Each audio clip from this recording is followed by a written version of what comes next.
बातमी आता पालकांकरता आहे, कारण शालेय बस प्रवास आता चांगलाच महागतोय। बस चालक संघटनेनं या संदर्भात निर्णय घेण्याचं ठरवलेलं आहे। 18% शुल्क वाढीचा निर्णय होणार आहे।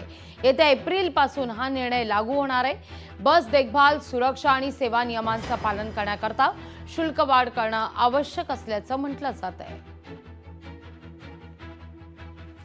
अधिक माहिती घेण्याकरता थेट जाऊया आपले प्रतिनिधी स्वप्नील जाधव यांच्याकडे। स्वप्नील, काय अधिक माहिती या सगळ्या संदर्भात? 1 फेब्रुवारी पासून रिक्षा टॅक्सीचं भाडं वाढलेलं आहे। आता तर स्कूल बसचा प्रवास सुद्धा महागणार आहे। पालकांच्या खिशाला चांगलीच फोडणी आहे।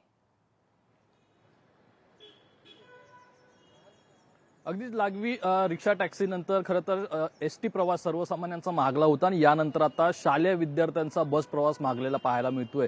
रस्त्याची निकृष्ट दर्जाची सध्याची परिस्थिती आणि यामुळे बस देखभालमध्ये सुद्धा खर्चात वाढ झालेली आहे, इंधनामध्ये वाढ झालेली आहे। दुसरीकडे आरटीओचे नवीन दंड जे आहेत त्याच्या सुद्धा किमती जास्त आहेत। या सर्व कारणांमुळे कुठेतरी जी बस प्रवास आहे शालेय विद्यार्थ्यांचा, जो प्रायव्हेट संघटना आहे त्यांच्याकडून पुन्हा 18% वाढ आहे ती करण्यात येणार असल्याची घोषणा केलेली, त्यांनी निर्णय घेतलेला आहे। त्यामुळे सध्या जे 1200 रुपयाचं एका विद्यार्थ्यामागे जे भाडं आहे ते 150 रुपयाने वाढणार असल्याचं पाहायला मिळतं। यामुळे कुठेतरी फटका हा जे शालेय विद्यार्थी आहेत त्यांच्या पालकांच्या खिशाला कात्री लागणार असल्याचं पाहायला मिळतं। हा महागाईचा फटका खरं तर आता शालेय विद्यार्थ्यांपर्यंत सुद्धा गेलेला आहे। त्यामुळे कुठेतरी या बस प्रवास महागला आहे। यामध्ये लवकरात लवकर जर काही तरतुदी केल्या नाही, सरकारकडून काही गोष्टी करण्यात आल्या नाही, रस्ते असतील किंवा इतर ज्या टॅक्स असतील हे कमी केले नाही, तर आम्हाला बस प्रवास हा वाढवावा लागेल। एकूणच या ठिकाणी 18% वाढ करावी लागेल अशा प्रकारचा इशारा हा या ठिकाणी देण्यात आलेला आहे।